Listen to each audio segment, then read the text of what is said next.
우리 젊은 사람들이 쓰는 말 중에 흑역사라는 말이 있습니다. 흑역사라는 말 들어보셨나요? 어른들은 그게 무슨 말인지 잘 모르죠. 흙을 말하는 게 아니라 어둡다라는 거죠. 흑역사는 과거에 좀 내가 부끄러웠던 것, 숨기고 싶었던 것, 그런 과거를 흑역사다 이렇게 말을 합니다. 저희 집에 가면 저희 아이들이나 또 저희 아내가 제 옛날 사진을 보고 놀릴 때가 있습니다. 못생겼다고. 저에게는 흑역사죠. 그것처럼 뭔가 그런 뭐 과거의 어떤 그런 것들은 뭐 사진이나 이런 것들은 아무것도 아닌데, 사실 우리가 예수 믿기 이전에, 신앙생활 하기 전에 사실은 제대로 주님을 만나기 전에 우리는 어떤 사람들이었을까요? 전부 다 어두운 과거가 있는 사람들입니다. 옆 사람 한번 보세요. 과거가 많은 사람들. 흑역사가 있는 사람들. 사실은 참 주님 앞에 우리가 부끄러운 것이 많아요. 그런데 여러분, 놀랍게도 그런 어두운 과거가 있고 부끄러운 과거가 있음에도 불구하고 하나님 우리를 어떻게 주신 겁니까? 우리를 택해 주시고 하나님 자녀 삼아 주시고, 그래서 오히려 그 우리의 부끄러운 과거가 오히려 하나님의 은혜를 더욱더 드러내게 하시고 하나님의 사랑을 체험하게 하시는 것이 아닙니까? 오늘 본문은 예수님의 제자인 베드로의 입장에서 보면 가장 감추고 싶은 흑역사가 아닐까 생각이 들어요. 그죠? 베드로의 인생에서 제일 숨기고 싶은 사건 아닐까요? 왜 그렇습니까? 그렇게 큰 소리 치던 베드로가 예수님을 3번이나 모른다고 부인했던 사건입니다. 가장 부끄러운 사건이죠. 어떤 초신자가 교회를 이제 처음 나와서 성경책을 아무것도 모르는데 성경책을 받아가지고 이렇게 읽어 내려가는데, 성경책에 보니까 각 단락마다, 문단마다 소제목이 이렇게 자세하게 되어 있었나 봐요. 그래서 이 마가복음 14장을 읽다 보니까 66절에 베드로의 첫 번째 부인, 그 다음에 두 번째 좀 넘어가니까 베드로의 두 번째 부인, 또 한 절 넘어가니까 베드로의 세 번째 부인. 무슨 예수님의 제자가 3명이나 부인을 뒀습니까? 이렇게 질문을 했대요. 진짜인지 아닌지 모르겠지만. 근데 여러분, 이 부인은 그 부인이 아니죠. 아내를 말하는 게 아니고 예수님을 모른다고 부인했던 사건이에요. 근데 여러분, 왜 성경은 마태복음부터 요한복음까지 사복음서에서 이렇게 숨기고 싶은 베드로의 과거 사건을, 흑역사를 그대로 여러분 기록했을까요? 그건 여러분, 베드로에게 겸손하라고 하신 것만이 아니죠. 어쩌면 그렇게 부끄러운 어두운 과거가 있던 베드로를 하나님 택하시고 그를 회복시키시고 사용하신 것처럼 우리에게도 베푸신 은혜가 얼마나 놀라운가라고 하는 것들을 깨닫게 하시는 말씀인 거예요. 여러분, 오늘 이 말씀을 너무 잘 아는데 왜 이 베드로가 예수님을 모른다고 부인했을까? 왜 그는 어쩌면 그의 신앙의 여정 속에 이렇게 참담한 실패를 했을까? 그 이유들을 우리가 좀 살펴보려고 해요.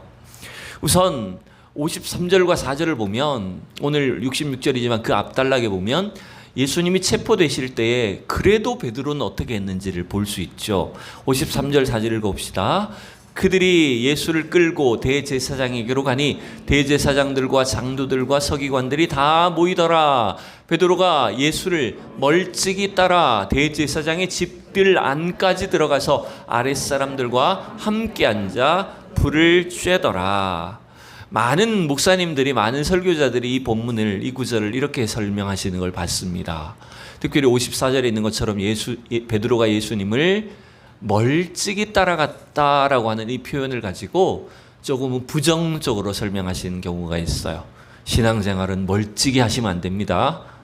이렇게 의자도 가까이 앉으셔야 됩니다. 이렇게 설교를 자주 하십니다. 그거 맞아요. 그게 틀린 게 아니에요. 근데 여러분, 이 당시의 상황에서 보면 그래도 베드로니까, 딴 제자들은 다 도망쳤지만 그나마 베드로니까 어떻게 한 거예요? 위험을 무릅쓰고 대제사장의 집들 안까지 간 것 아닐까요? 어쩌면 그러니까 베드로가 그래도 자기가 어떤 체면이 있고 지위가 있으니 위험을 무릅쓰고 대제사장의 뜰까지 들어간 거예요. 그게 그 자체가 꼭 나쁜 것이라고는 할 수 없을 것 같아요. 근데 문제는 뭡니까? 여기까지는 괜찮았어요. 근데 문제는 오늘 우리가 읽은 본문에 나온 것처럼 사람들이 베드로를 알아보기 시작한 겁니다. 66절에 보면 베드로는 아랫뜰에 있더니 대제사장의 여종 하나가 와서 베드로가 불 쬐고 있는 것을 보고 주목하여 이르되 뭐라고 알아봐요? 너도 나사렛 예수와 함께 있었도다. 지금 이 베드로가 예수님과 함께 돌아다니는 것들을 많은 사람들이 어쩌면 목격했다는 거죠. 그리고 예루살렘 성에 들어와서 일주일 동안 계속해서 성전 안팎으로 출입하는 것들을 보지 않았겠습니까? 그때 베드로는 깜짝 놀랐을 거예요. 그래도 자기 정체를 숨기고 이 대제사장 집까지 따라왔는데 사람들이 자기를 알아봤어요. 그러니까 베드로가 깜짝 놀라면서 부인을 합니다. 여러분 68절에 보면 베드로가 아주 강하게 부인한다는 걸 알 수 있어요. 그걸 어떻게 알 수 있냐면 나는 네가 말하는 것이 무엇인지 알지도 못하고 깨닫지도 못하겠노라. 2번이나 여러분 강조하지 않습니까? 부정문을 2번이나 반복해서 사용합니다. 그래서 아예 무슨 말을 하는지 모르겠다. 뭔 소리를 하고 있습니까? 아예 그냥 베드로는 단호하게 강하게 부인하고 있어요. 그래서 자리를 피합니다. 어쩌면 안뜰에 있다가 안뜰에서도 아래쪽에 있다가 다시 바깥쪽인 앞뜰로 나간 것 같아요. 자리를 피합니다. 그런데 그 어떻게 돼버려요? 그 다음에 그 자리를 피한 곳에서 또 그의 여종이 어떻게 해요? 그를 보고 곁에 서 있는 사람들한테 이 사람은 그 도당이다. 그 패거리다. 내가 거기 있는 거 봤다. 이렇게 하는 겁니다. 제가 지금 깜빡하고 사진을 지금 잊어버렸는데 1600년대 이탈리아 화가였던 그 카라바지오라고 하는 사람이 이 사건을 가지고 이제 그림을 그린 게 있어요. 성화를 그린 게 있더라고요. 제가 지금 깜빡해버렸습니다. 여러분께 보여드리려고 했는데 그 그림에 보니까 그 베드로를 지목해서 이 사람이 그의 도당이라고 하는 여종과 그리고 그 여종의 말을 듣고 이제 베드로를 잡으려고 하는 그 군사의 모습이 그려져 있고 그 다음에 그 앞에서 베드로는 막 인상을 막 쓰면서 난 아니라고 정말 생생하게 그림을 그려놨더라고요. 이 장면을. 근데 베드로가 막 강력하게 인상을 쓰면서 자기는 아니라고 부인을 하지만 그러나 그 눈빛과 표정은 굉장히 뭔가 불쌍해 보여요.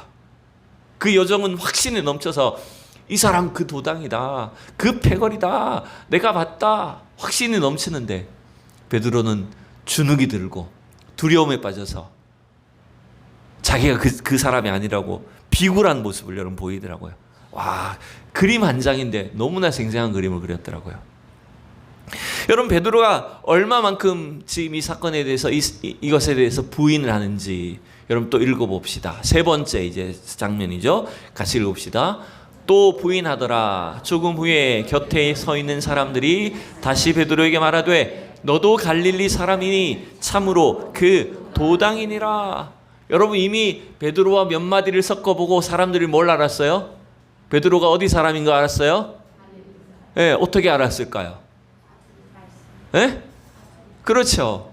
우리도 여러분 몇 마디 말해보면 어디 출신인지 고향이 어딘지 대체로 알잖아요. 여러분 베드로가 여러분 갈릴리 사람이구나, 갈릴리 촌뜨기구나, 시골 사투리를 쓰는 게 다 들통이 나버렸어요. 그러니 너도 당연히 그 나사렛 예수하고 함께 있던 자다, 그 패거리다, 이렇게 베드로를 강하게 추궁하는 겁니다. 여러분 이제는 자칫하면 어떤 일이 생긴 겁니까? 베드로도 붙잡히면 예수님과 함께 지금 재판에 넘겨질 판이 된 거예요. 베드로 입장에서는 어떤 겁니까? 완전히 깜짝 놀란 겁니다. 그래서 여러분 더 강하게 이제 베드로가 부인하는데 오늘 71절을 같이 읽읍시다. 그러나 베드로가 저주하며 맹세하되 나는 너희가 말하는 이 사람을 알지 못하노라 하니 이제는 뭐 하기까지예요? 베드로가 저주합니다. 여러분 물론 이 저주는 예수님을 저주했다 이런 뜻이라기보다는 내가 만약 그 예수와 함께 있었다면 나는 하나님께 저주를 받을 거야. 하나님의 이름으로 막 저주를 맹세하면서 강하게 부인한 겁니다.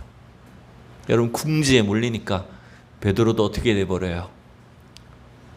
주님은 분명히 산상수훈에서 하늘로도 땅에 있는 것으로도 그 무엇으로도 맹세하지 말라고 했는데, 베드로는 하나님의 이름을 걸고 이제는 맹세하고 주님을 부인합니다. 그뿐만 아니죠.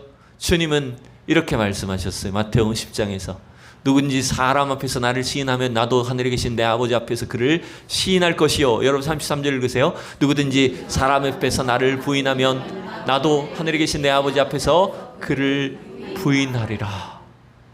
여러분, 무서운 말씀 아닙니까? 베드로는 그 주님의 말씀을 지금까지 그렇게 많이 듣고 하지 말라고 했던 것까지도 다 그냥 그 자리에 한순간에 예수님을 부인하고 예수님 모른다고 저주를 맹세하기까지 했던 겁니다. 여러분, 결국 이 베드로는 하룻밤 사이에 참담한 실패를 경험했어요. 불과 예수님과 최후의 만찬을 하기 불과 바로 몇 시간 전에 어떻게 했었습니까?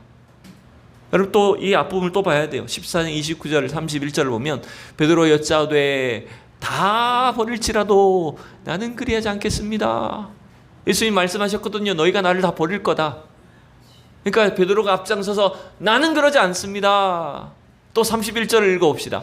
베드로가 힘있게 말하되 내가 주와 함께 죽을지언정 주를 부인하지 않겠나이다 하고 모든 제자도 이와 같이 말하니라. 여러분, 큰 소리 쳤던 게 베드로였지 않습니까? 여러분, 성경은 어쩌면 이처럼 12제자 중에 예수님을 배반하고 팔아넘긴 가룟 유다도 나오고 예수님이 붙잡히시자 다 버리고 떠난 제자들이 있었고, 결국은 수제자였던 베드로조차, 큰 소리 쳤던 베드로조차 어떻게 됐습니까? 예수님을 부인하는 참담한 실패를 여러분 보여줍니다. 여러분, 왜 이렇게 제자들은 실패하고 말았을까요? 특별히 오늘 본문에 나온 것처럼 왜 베드로는 실패했을까요? 몇 가지 이유를 제가 한번 생각해 봤어요. 우선 베드로는 겉으로는 그가 예수님께 대하여 확실한 신앙을 가진 것처럼 자기 확신을 고백하고 믿음을 표현했지만, 여러분, 그 믿음은 자기 확신에 불과했다는 거예요. 사람의 것이었어요. 여러분, 우리는 어떻습니까? 확신이 넘치는 사람을 보면 부럽지 않으십니까? 와, 막 자기 확신이 넘치고 당당한 사람들, 말도 잘하고, 그래서 사람들을 막 이끌고 그런 사람들을 보면 와, 저 사람 참 부럽다, 믿을만하다, 이런 생각이 들지 않습니까? 근데 여러분, 그런 베드로의 담대한 확신, 소망은 몇 시간 만에 무너져 버렸어요. 여러분, 그 이유는 바로 이거예요. 베드로가 가졌던 그 확신이 그저 자기 자신에 대한 확신이었어요. 그저 개인의 자신감에 불과했다는 거예요. 나는 주를 버리지 않을 것입니다 라고 큰 소리치고, 예수님이 체포될 때 칼을 들고 그 군병들 앞에서 말고라는 종의 귀를 칠 정도로 여러분 담대함을 보였던 사람이었지만, 정작 자기가 위험에 빠지자, 자기가 붙잡힐 위기를 경험하자 베드로 가졌던 그 자기 확신은 어떻게 됩니까? 한순간에 무너져 내린 겁니다. 사실은 겉으로는 막 확신이 넘치는 것처럼 포장을 했지만, 사실은 베드로도 연약한 사람에 불과했다는 거예요. 여러분, 하나님은 때때로 우리에게 어려운 문제나 고난을 주셔서 우리의 신앙이 우리가 가진 확신의 믿음의 연약함을 드러내실 때가 있습니다. 여러분, 왜 그런지 압니까? 시험을 쳐봐야 실력이 드러나지 않습니까?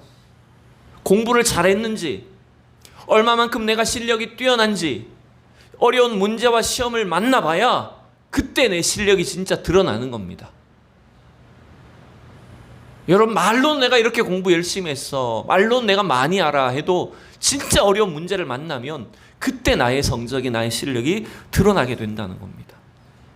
여러분, 하나님도 때때로 우리 속에 이런 어려운 문제를 주실 때가 있어요. 그래서 그 문제를 통해서 내 실력이 참 이거밖에 안 되는구나, 내 믿음이 참 연약하구나 라고 하는 것들을 우리에게 경험하실 때가 있어요. 여러분, 그 왜 그럴까요? 하나님 우리를 막 놀리시는 겁니까? 우리가 믿음 없다고 주님께서 우리를 야단치고 책망하시는 걸까요? 그게 아닙니다. 오히려 그 과정을 통해서 하나님 우리가 온전한 믿음의 사람이 되기를 원하시는 것입니다. 여러분, 오늘도 우리가 하나님 앞에 가져야 되는 신앙은 자기 확신의 수준에 있어서는 안 됩니다. 또 내가 누구보다는 나은데 라고 비교하면서 그 정도만 갖고 있어는 안 돼요. 여러분, 베드로의 신앙은 어떤 의미에서 보면 비교하는 겁니다. 나는 이 친구들보다 낫습니다, 주님. 이런 마음인 거예요, 늘. 인간인지라 그런 겁니다. 여러분, 오늘도 우리는 우리 인생의 어려운 문제와 고난을 통해서 우리의 신앙의 수준이 드러나게 하시지만 더욱더 확고부당한 신앙의 자리로 자라나게 하시는 여러분 주님을 신뢰하시기 바랍니다. 또 한 가지, 이 베드로가 실패한 원인을 말한다면 여러분, 그건 또한 14장에서 찾을 수 있을 것 같아요. 그게 뭐냐면 14장 37절 읽어볼까요?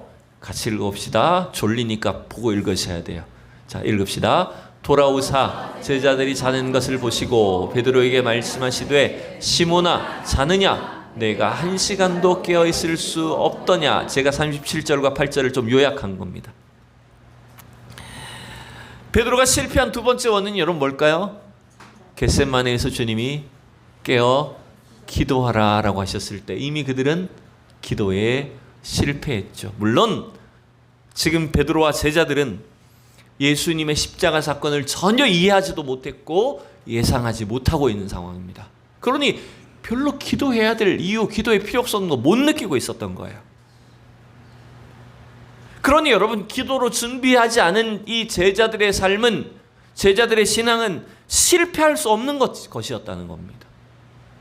여러분, 어쩌면 오늘날도 주님은 우리에게 우리가 별로 능력도 없고 하나님의 귀한 사역들을, 하나님의 일들을 감당할 수가 없지만 주님 우리에게 기도로 준비하게 하시는 거예요.